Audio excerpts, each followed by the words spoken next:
Mainit na pinag-uusapan si Willie sa social media.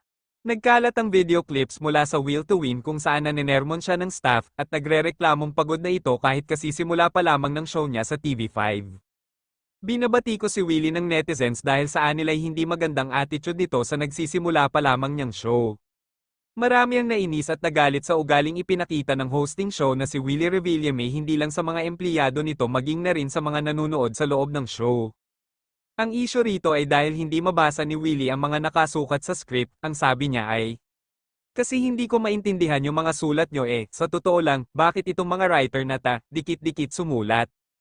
Panayos ang sabi nito sa mga writer, ang kanilang floor director na si Russell ay nataranta na dahil ito ay napag-alitan kaya hindi nito sinasadyang dumaan sa working camera na siya namang pinunan na naman ni Kuya Will. Makikitang stress na stress si Kuya Willie na kahit ang mga manonood ay hindi na rin ito sinusubaybayan dahil sa pangit at toxic ng environment na ito. Ang sabi ng mga iilan patungkol dito ay, "Kaya yung nanay ko, hindi ko na pinapanood dyan baka lalo lang mas stress, Kuya Will, magpahinga ka na lang, sign of aging, hindi yan dahil sa katandaan, ganyan na talaga ugali niyan kahit noon pa man, hindi na kayo nasanay, kaka-start pa lang parang magsasara na ulit, ilan lamang ito sa mga hinanaing ng mga manunood sa show na ta."